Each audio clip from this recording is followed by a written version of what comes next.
Well, howdy there, Internet people. It's Dee again, and welcome to the Interstate with Dee.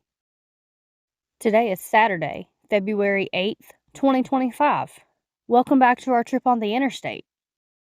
What we do here is present news from the state level that will end up having national importance later, or news that made it into the national news cycle but was overshadowed. Then we go over some questions from y'all. On this date, February 8th, in 1965, a flaming dart changed the Cold War in Vietnam forever. President Johnson ordered strikes against North Vietnam on February 7th. The next day, in an operation coordinated with the South Vietnamese, U.S. aircraft struck North Vietnam for the first time. It was called Operation Flaming Dart and set off years of air operations over the country. Okay, and on to the news. In Alabama, a new virus emerged.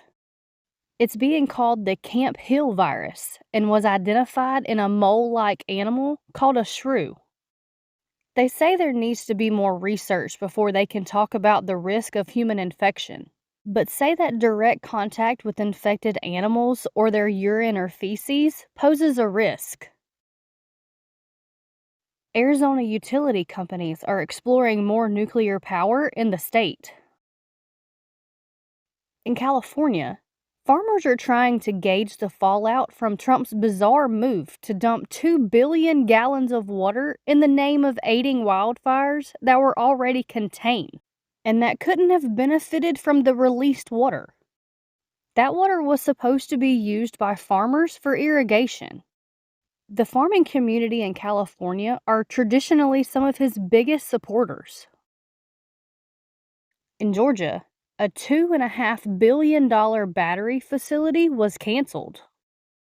The project would have brought hundreds of jobs and a massive amount of economic activity to the area.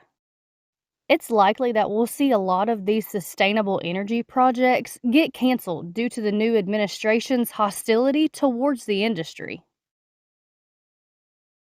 Hawaii's Supreme Court is set to hear arguments about a $4 billion settlement over the wildfires. In Kansas, one of the largest tuberculosis outbreaks ever recorded in U.S. history is currently occurring. TB outbreaks are often viewed as a sign of failing public health infrastructure, education, and communication. In Louisiana, a scandal is brewing over a $17 million warehouse that homeless people were placed in. Allegations range from a lack of basic resources like beds or blankets to it not having adequate heat. This seems like it'll become national news as details emerge. Elsewhere in Louisiana, a state police lieutenant was reportedly booked on charges of domestic abuse battery with child endangerment.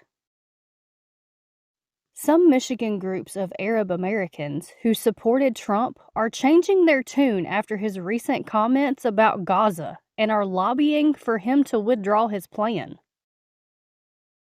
People in Mississippi are starting to cry foul as they begin to understand that the state is incredibly dependent on federal money that they, by electing Trump, voted to get rid of.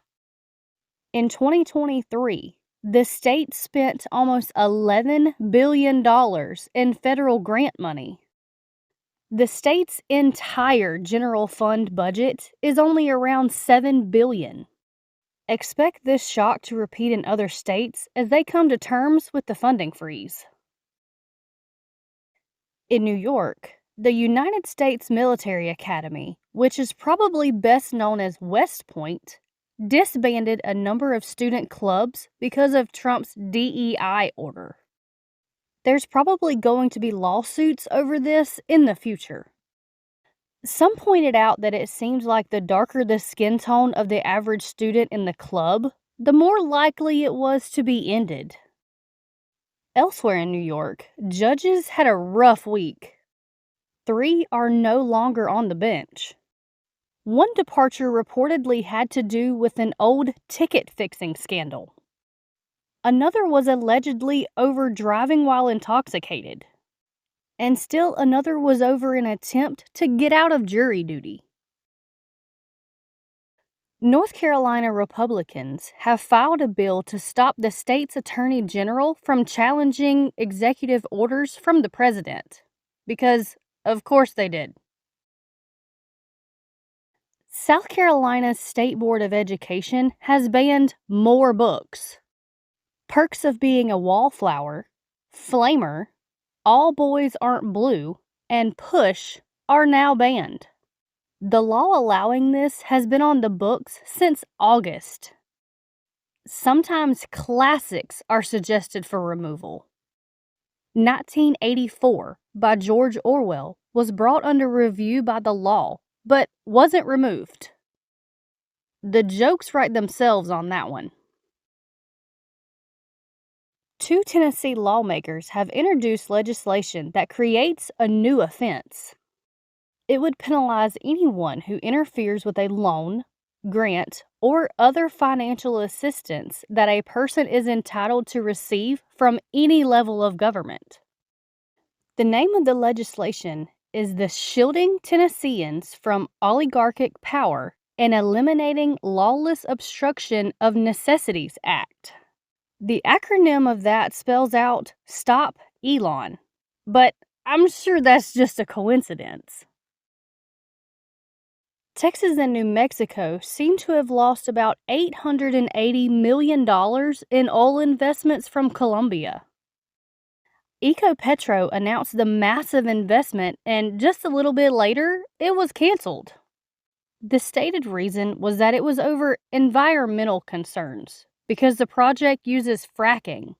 But many observers see this as the Colombian government sending a message to President Trump after his antics and false claims about the country.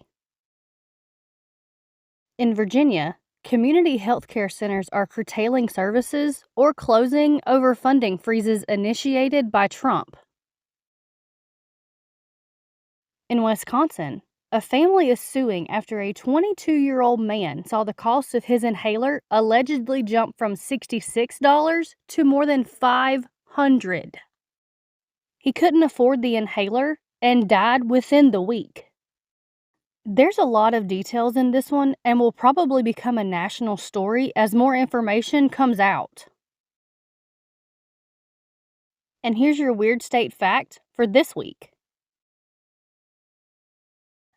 This is really for all states and just seems important right now. Around a quarter of all the funding for roads comes from the federal government. Okay, so moving on to the question and answer portion of the show. Question number 1. Should I start hoarding chicken noodle soup? Given the economic rule of scarcity usually increases the price, any food made with egg is going to jump in price. But chicken noodle soup has the double whammy: eggs for the noodles and the chicken itself. It sort of falls in the toilet paper shortage, COVID-19 test kits, face masks, etc. I should check to see what saltine crackers are made of also. Just wondering. So, this channel has always recommended keeping some canned goods on hand for emergencies. If chicken noodle soup is your thing, then go with that. Remember, the standard advice is to also get some canned food that you don't mind eating but don't necessarily like, so you aren't tempted to break into your emergency stash when you don't want to run to the store. Question number 2. Do you think people in states that are really dependent on federal money understand what's about to happen? Other than New Mexico, aren't they all red? Well, Mississippi seems to be the first state to realize that voting for the Leopards Eating People's Faces party means the leopards will want their face too. But I don't think most people really understand that federal funds are part of their state budget to the degree that they are. Maybe the feds should start putting out signs that say, hey, we fund 40% of your school's budget. Or USAID spends tens of millions buying commodities from US farmers and your small town really benefits. Okay, that looks like it. We'll see you next week for another trip. Y'all have a good day.